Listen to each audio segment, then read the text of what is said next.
Welcome, I'm Darren, and I'll be your guide today as I look at the 1990-91 Score hockey card set. Hockey was kind of slow to the party, where in 1989, even though every other card or every single sport got at least one new card set, that was not the case with hockey. Everybody just kind of stepped past that one. I don't know why, but I guess it makes sense because the only reason that basketball got an extra set was because the NBA needed to create an extra set. Apparently with hockey, they were perfectly comfortable with just tops, but that created a void so that in 1989, when you saw kind of a crowding of all of the different corners of sports, card companies like Upper Deck and Pro Set and Score were able to look at hockey and see that it was basically a completely abandoned area. So they figured, let's jump in there, which they did, and Topps also realized the potential, and so they made it Bowman. So interestingly, you went from 1989, where there was only one card set, Topps, to 1990, where you had five, Topps, Bowman, Upper Deck, Score, and Pro Set. So it got crowded in a hurry, which is quite interesting, but it's also interesting to see the way that each card company approached making hockey cards. Primarily because at this time, every card release was done differently in each different sport. That was just kind of standard bill of fare. And it wasn't until 1991 that we would see cross-sport design consistency. And Score, that's very much the case with the Score cards here in 1990 because they cut their teeth on having borders that changed throughout the set. Every single card set from 88 Score, 89 Score baseball, 89 Score football, there was color coding. Every 110 cards, then they would shift to another color and then another color. And with the exception of the fact that 89 Score baseball did not have a border on the outside, it was the color on the or did not have a color on the outside, they had the color on the inside. Setting that aside, still, that theme you would expect they would have carried into hockey, but they didn't. So in hockey, all the cards have the same border. It's a white border with a red band at the top, red band at the bottom, and then blue, red, and blue bands down the middle of the card. It has a really nice big area for an image. It has the team logo up on one corner, and then down opposite that, they have the position. They have a little icon for the position, and there's a particular color. They're color-coded. So all five positions are represented with a different icon. So you have center, you have left wing, you have right wing, you have defense, and you have goalie. Each one of them comes with their own distinct logo, and aside from the fact that the red and the orange look almost identical, the color coding is an interesting quirk to these cards that I don't remember any other occasion where the positions were so clearly distinguished. But this is a big part of how these cards come across. And so that's the way that the cards were designed. Now, when Score started out, just like with Upper Deck, they decided to do, well, and really with Topps as well, they decided to do an American release and a Canadian release. And the way that they changed the cards was essentially not at all. The big thing you're going to notice is that the American cards have a blue Score logo, whereas the Canadian cards have a red Score logo on the front. On the back, they took the text and they truncated it so that, and then they repeated it in French. So it's a bilingual card where they have the text in English and then they have the text in French. Other than that, the cards are done exactly the same. There's no difference between the US version and the Canadian version. Almost. For the cards, there's nothing, but as far as the set goes, it's the exact same set with an exception, which I'll get to. Now, the card set does have a number of subsets, and the first subset is kind of misleading. It's called the 1990 All-Star First Team and then also Second Team. And the thing about this that's distinct is that it's not really the All-Star game. It's not from the All-Star event. These cards, you'll notice that the players are all in their regular uniforms, then kind of blurred. But the first team and the second team, these are really all pros. So it's not about the all-stars, it's about the all pros. Why they use the name like this, I don't know. But it's 6 players in the first team, 6 players in the second team. And then they follow that up with the all-rookie team, which actually does make sense. So in this case, you get 6 cards of what essentially at this point are rookie cards or rookie year cards for these particular players. But you got an 18 card set of the first team, the second team, and the all-rookie team. Then they have a subset that it's more like a subset theme area.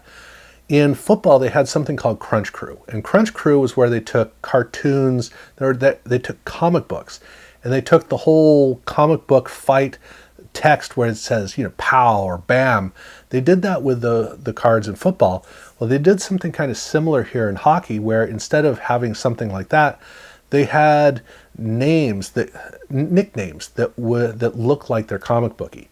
So it could be sniper, it could be stopper, it could be magician. These are the different names that they come up with, all looking very comic booky. But the way that it's designed is every single one of these themes, there are 2 players that go with it. And so the whole set is each one of these where they have 2 players and then 2 players and 2 players across the whole thing. Kind of a weird subset. Not really all that consistent, but it is, it's how they did it. Then they have their record setters. And the record setters is, well, these are record breakers. Usually record breakers is the text that we're used, or is the name that we're used to. For whatever reason, they went with record setters for these cards. But this is a subset that goes right along with the subsequent subset. They're basically the same, league leaders. And so these cards are essentially the all-timers and then the single season people. Essentially is kind of the way that the set is designed. But it is like with the all-star and the all-rookie cards, where it's really just 18 cards grouped together in one. That's the same case here with these 2 subsets. And then they also included Hall of Famers. This was something that they developed in football in 1989 and gave us among the very first of the classic players from the past, that kind of a thing. Here in hockey, this is about the first time that we had legendary players featured in the set. So they have the Hall of Fame cards, which is, very much a score kind of thing. And then they have their award winners. And the award winners are, this is shots from the trophy presentation. These are official shots from the official trophy photo shoot. This was something that was not unique to Score. Pro Set and Upper Deck both did it as well. So this was kind of a tradition where card sets would have these shots, these pictures included in them, Score obviously being one of them. And then the set closes out with their prospects and their draft pick cards. Now, the prospect cards are different from the main player cards because they continue that subset theme of having the blue box down at the bottom. Obviously they also have the prospects logo up at the top as well, but these cards do have a very distinct difference between the way these look and the ones in the main set look. But the draft pick cards are special because this was the first time that we had draft pick cards of hockey players. And it wasn't just with Score. Pro Set and Upper Deck as well did this as well, but Score had quite a few of these cards in the set. And so that's the way they brought the set to a close, with the exception of one card. And that was a card of Eric Lindros, upcoming superstar. Eric Lindros was the big next name. Whether people were saying he was going to be the next Gretzky or however they wanted to look at it, everybody was excited about the Canadian Eric Lindros. And Score put together a contract with him, so they were able to take full advantage of it, starting with card number 440 is Eric Lindros. This is his first card, his rookie card, and it was so exciting for collectors that it's actually a pretty heavily counterfeited card, which is unfortunate. So it's good to get this out of a regular complete set or out of packs, which is not hard to do. But this was the big card in this set. Now, before I move on, I do need to mention that I had alluded to the fact that the Canadian and US sets are almost the same. There are some differences because cards number 301 to 311 are different between the two sets. In the US version, cards 301 through 311 show players from various US hockey teams. The Canadian version has a whole different set of players, all from Canadian teams. So that's the main difference between them. 11 cards are different, so it's 22 cards between the two sets. But there's also another card or pair of cards where for the US release, they have a card of upcoming prospect Kip Miller. And then over in the Canadian release, they have a card of the Memorial Cup champions, the Oshawa Generals. And so this is another case where they have two very different cards. So there are 12 cards that are different between one set and the other. Other than that, like I said, everything's the same. But the card set was released in both in packs and in a complete set form.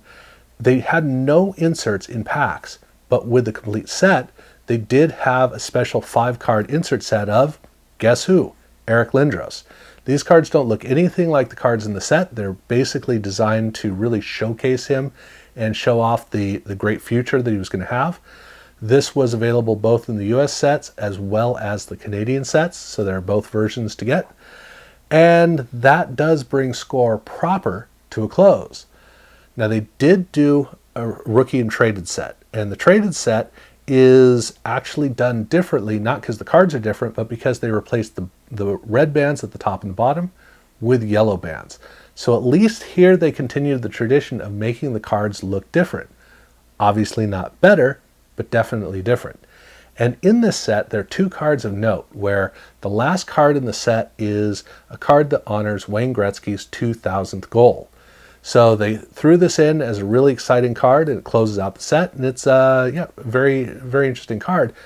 But card number 88 is different because they reserved that for player number 88, Eric Lindros.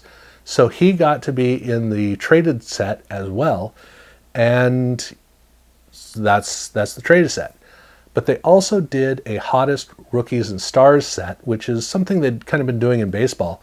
But here, the cards are identical, absolutely identical between the cards in the main set and the cards here in this smaller set.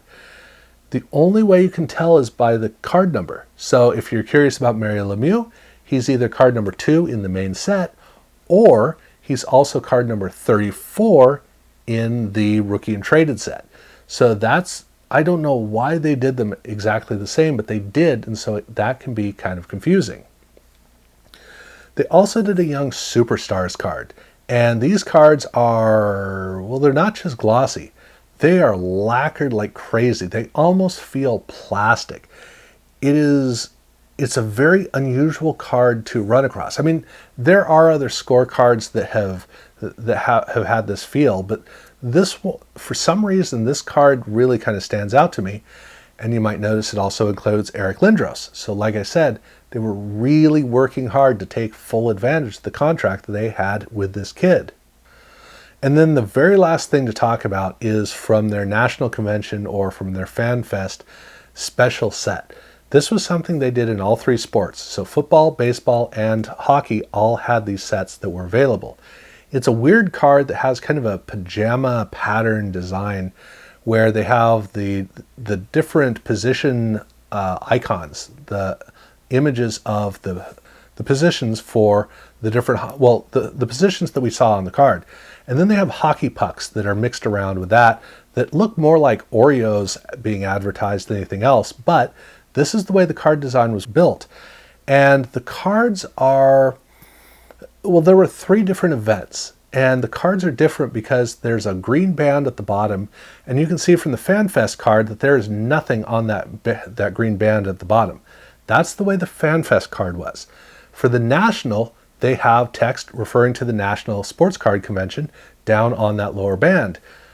But there was a third one, which was the National Confectioners Wholesale Association, I think it is, convention as well. So there's that third one as well. So for this 10 card set, there are 3 copies of each card.